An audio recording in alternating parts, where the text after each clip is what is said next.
बहती नदियां कितनी सुंदर होती हैं, पावन होती हैं। जहां से जाती है वहां एक नया जीवन प्रदान करती, धरा को सींचती, अकाल को दूर रखती। और कदाचित इसीलिए नदी को मां समान पूजा जाता है। किंतु क्या कभी आपने सोचा है कि नदी जन्म कैसे लेती है? क्या ये प्रारंभ से ही इतनी विशाल और वेगवती होती है? नहीं, वर्षा की छोटी छोटी बूंदें गिरकर मिलती एक सूक्ष्म धारा बनाती। ये धारा पर्वतों के हिम को काटते हुए, स्वयं में पिघलाते हुए जल प्रपातों से गिरती, चट्टानों से टकराती और फिर जाके नदी बनती। इसी प्रकार ऐसे ही सीधे सीधे कोई महान नहीं बन जाता। छोटे छोटे प्रयास मिलकर एक विशाल व्यक्तित्व बनाते। इसलिए जीवन में प्रयास करते रहिए, अस्तित्व अपने आप ही बन जाए। राधे राधे।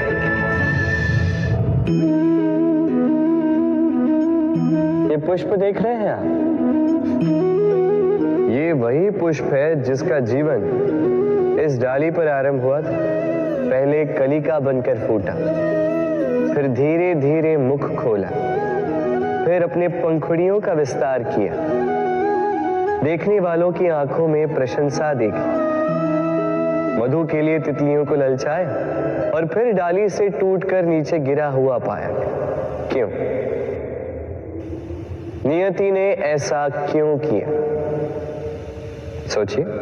क्योंकि उस डाली पर टिके रहना इस पुष्प के जीवन का ध्येय कभी था ही नहीं। अब या तो ये पुष्प देवताओं के मस्तक पे सुशोभित होगा, या किसी स्त्री के आभूषण में गूंथा जाएगा, या किसी के प्रेम प्रदर्शन का माध्यम बनेगा। देखिए, जीवन में लक्ष्य को पाना है तो यात्रा से भय नहीं होना चाहिए। अपना अस्तित्व बनाना है तो उनकी छाव से दूर जाना ही पड़ेगा जिन्होंने आपको अस्तित्व में लाया। यही जीवन की निरंतरता है। सागर का जल खारा होता है और किसी नाले का जल दुर्गंध से भरा हो। क्यों? नदी का जल मीठा होता है क्योंकि वो सबको जल देती है। सागर जल लेता है, इसीलिए खारा होता है। और नाला उसका बहना रुक जाता है और इसी कारण से वो दुर्गंधपूर्ण हो जाता है, किसी काम का नहीं रहता। हमारे जीवन में भी कुछ ऐसा ही होता है। यदि नदी की भांति जीवन में कुछ देना सीखो तो जीवन में मिठास बनी रहेगी। यदि सागर की भांति बांटने के स्थान पर केवल संचय करते रहो तो मन में खटास बढ़ती रहेगी। और यदि नाले की भांति बहना छोड़ दो, कर्म करना छोड़ दो तो किसी काम के नहीं रहोगे। इसलिए बिना किसी विराम के कर्म करते रहो और जो कुछ भी आपके पास है उसे बांटना सीखो। एक गैया और एक बछड़े में कैसा संबंध होता है? एक गैया अपने बछड़े को पुकार लगाती है और बछड़ा सहस्त्र गैयाओं में से अपनी माता का स्वर पहचान लेता है और अपनी माता से आके लिपट जाता है। अब कुछ ऐसा ही संबंध है आपके कर्मों का और आपके कर्म फल का भी। आप जो कर्म करेंगे, आपके कर्म फल को पुकार लगाएंगे और आपका कर्म फल कहीं ना कहीं से आपको ढूंढते ढूंढते आके आपसे लिपट जाएगा। तो उचित तो यही होगा कि आप सत्कर्म करें, क्योंकि एक बार भले ही ईश्वर आपको आपकी भूल के लिए क्षमा करते, आपके कर्म नहीं करेंगे। तो यदि आप दुष्कर्म करने वाले हैं तो आप समझ जाइए। अब यदि आप शुभ कर्म करने वाले हैं तो आप समझ जाए, जो आपका कर्म होगा आपका फल आपके पास अवश्य आएगा। आज नहीं तो कल, कल नहीं तो कुछ और समय में, किंतु आएगा अवश्य। हम सभी कभी ना कभी जीवन में ईश्वर से कुछ न कुछ मांगते हैं और ईश्वर जब हमारी मनोकामना पूर्ण करते हैं हम बड़े प्रसन्न हो जाते हैं। परंतु जब ईश्वर हमारी मनोकामना पूर्ण नहीं करते तब हम सोचते हैं, संदेह करते हैं कि क्या सच में ईश्वर है। आपको एक बात बता दूं, यदि आपने ईश्वर के समक्ष अपनी इच्छा रखी, अपनी मनोकामना रखी और ईश्वर ने वो पूर्ण कर दी, इसका अर्थ ये है कि ईश्वर जानते हैं कि आपको इसकी आवश्यकता है। किंतु यदि आपने कामना की और वो पूर्ण नहीं हुई तो बस इतना स्मरण रखिए, ईश्वर वो सब देख सकते हैं जो आप नहीं देख सकते।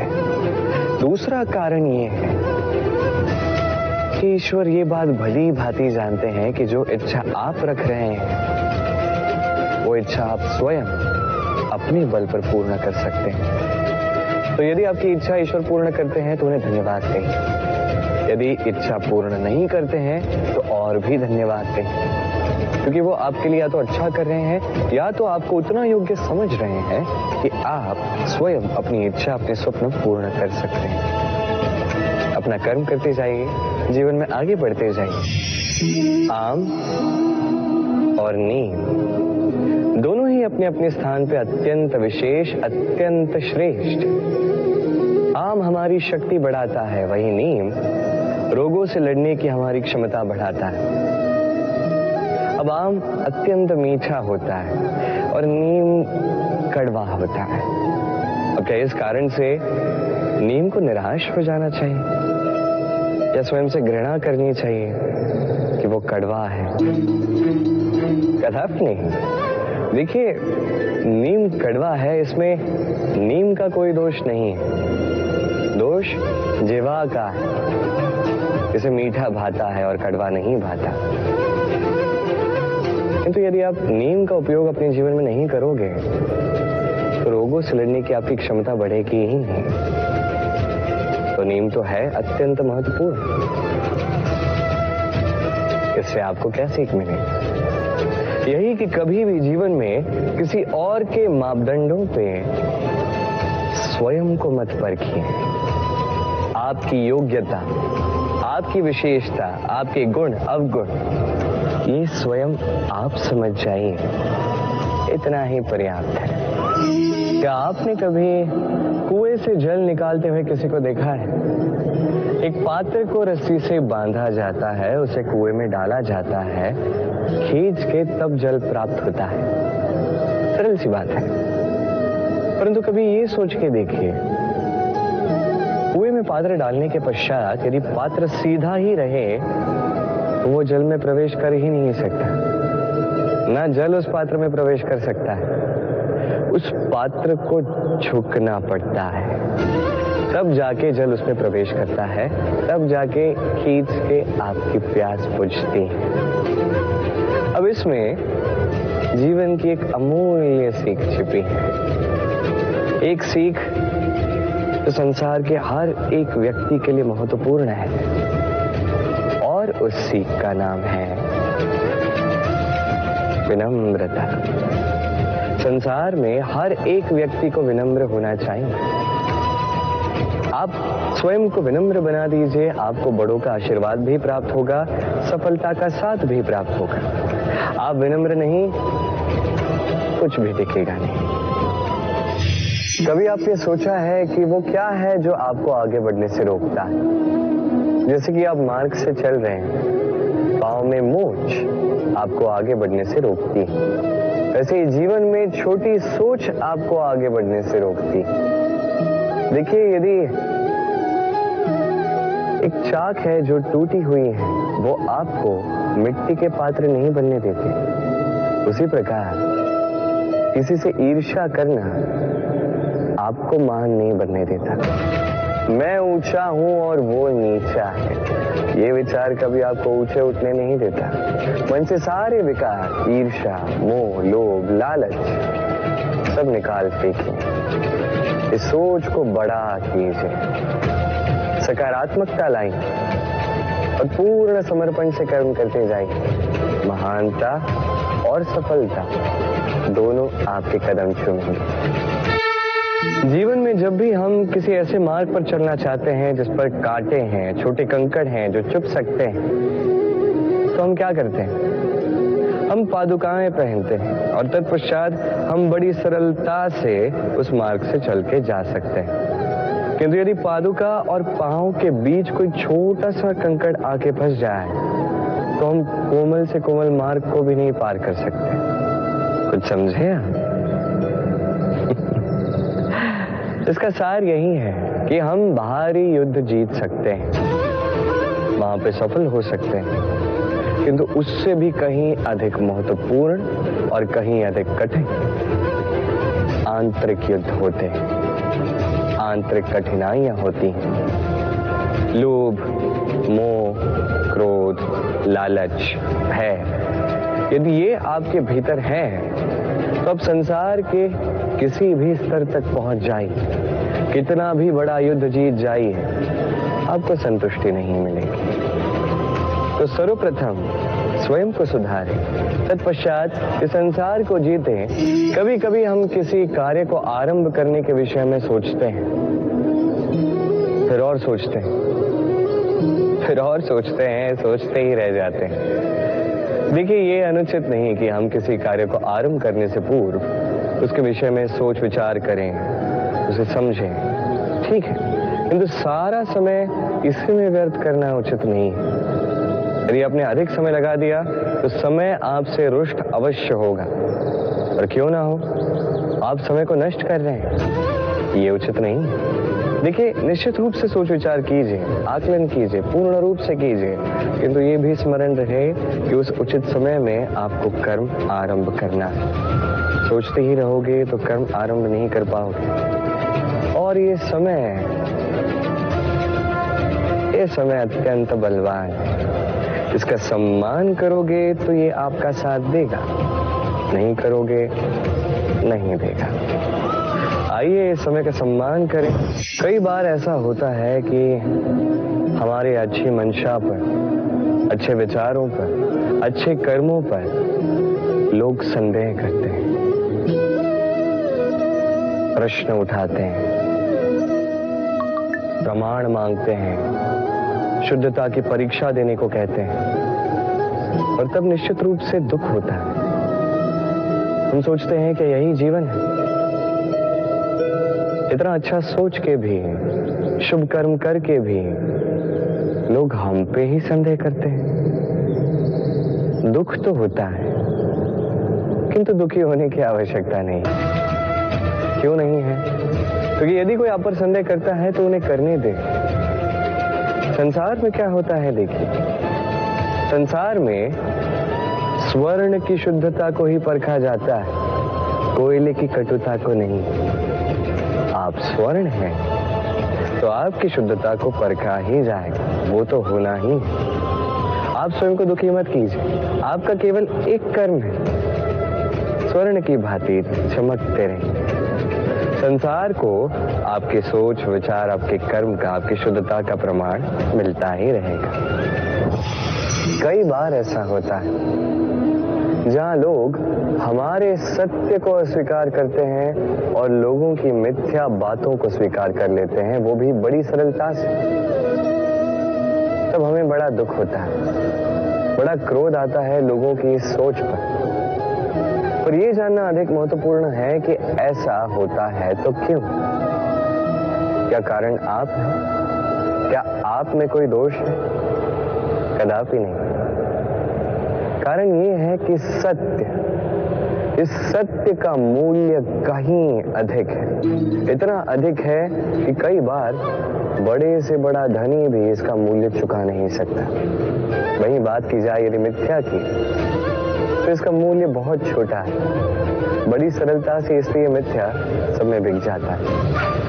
आपका कर्म सत्य कहूं तो ये नहीं कि आप सोचते रहें कि लोग आपको क्यों नहीं समझ रहे, आपके सत्य को क्यों नहीं समझ रहे। आपका कर्म है अपने सत्य के साथ खड़े रहना, सत्य के साथ चलते रहें, क्योंकि सत्य भी उन्हीं के पास आएगा जो सत्य को खोजना चाहते हैं। अन्यथा अधिकतर लोग मिथ्या में ही प्रसन्न हैं।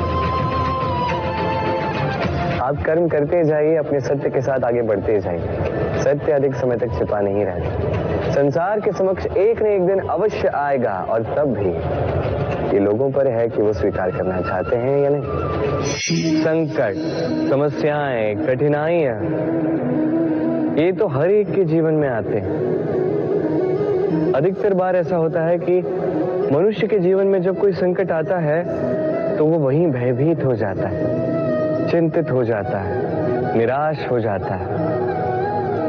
किंतु यदि मैं आपको सत्य बताऊं तो हमारे व्यक्तित्व के विकास के लिए, हमें लक्ष्य तक पहुंचाने के लिए ये संकट, ये समस्याएं, ये अत्यंत महत्वपूर्ण है। और इसका उदाहरण मैं नहीं, अपितु प्रकृति स्वयं देगी। अब स्वयं कभी धरती माता को देख लीजिए। धरती माता सूर्य का ताप सहती है, क्यों? ताकि धरती पर जो जल है वो वाष्प बनकर ऊपर जाए, मेघ बने और धरती पर पुनः एक बार वर्षा करे, नया जीवन दान दे। वही बात कीजिए पतझड़ की, तो वृक्ष को देखिए। पतझड़ की इस ऋतु में सारे पत्ते झड़ जाते हैं, तत्पश्चात उस वृक्ष पे होता है नवनिर्माण, नए पत्ते आते हैं, वो वृक्ष पुनः खिल उठता है, लहलहा उठता है। ऐसे ही आपके जीवन में संकट, कठिनाइयां, समस्याएं, ये तो आते ही रहेंगे। आपको इससे भयभीत नहीं होना है, पीछे नहीं हटना है, निराश नहीं होना है, अपितु डट कर साहस के साथ उसका सामना करना है। ये करना आप सीख जाएंगे तो आप स्वयं देखेंगे कि यही संकट, यही समस्याएं, यही कठिनाइयां आपको बल प्रदान करें। जब हम जीवन में अपने लक्ष्य की ओर अग्रसर होते हैं तो कई सारे लोग हमें सलाह देते हैं कि आप ये कीजिए, आपको वो करना चाहिए, आपको उस आदर्श व्यक्ति की भांति उस मार्ग पे चलना चाहिए।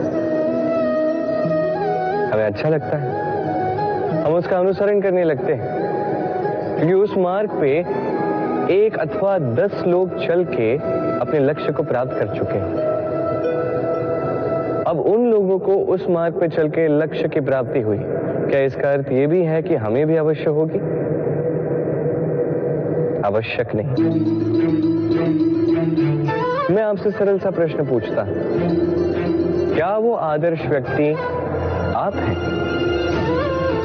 नहीं, वो व्यक्ति कोई और है, जिसकी अपनी सोच है, अपनी विचारधारा है, अपने कर्म है, अपने अनुभव है, अपने गुण, अपने अवगुण है, उनकी अपनी एक यात्रा है, अपना लक्ष्य है। वो आप नहीं। बात की जाए यदि आपकी,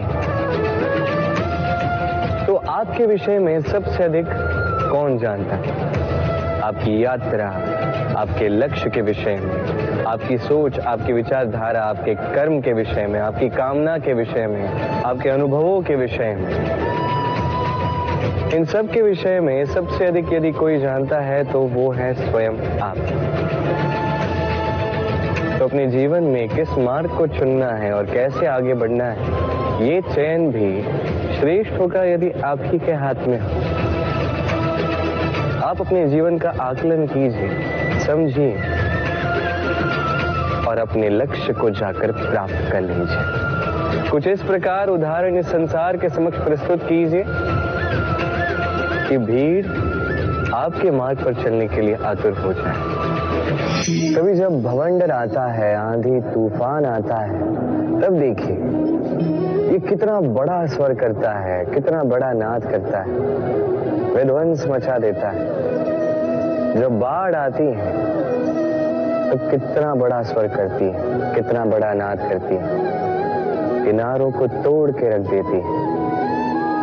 वहीं किसी वृक्ष को देखिए, शांति से खड़ा रहता है, मौन, और अपना कर्म करता है, छाया देता है, फल देता है, कोई बड़ा स्वर नहीं, कोई नाद नहीं। नदी की बात की जाए तो नदी जो बहती है, खेतों को सींचती है, वनस्पतियों को प्राण देती है, हमें पीने के लिए जल देती है, इतना महान कार्य करती है, कोई बड़ा स्वर नहीं, कोई बड़ा नाद नहीं। ये सीख है। इस संसार में जो भी महान कार्य करते हैं, मौन होकर अपना कर्म करते जाते हैं, क्योंकि उन्हें पता है महत्व स्वर का नहीं, कर्म का।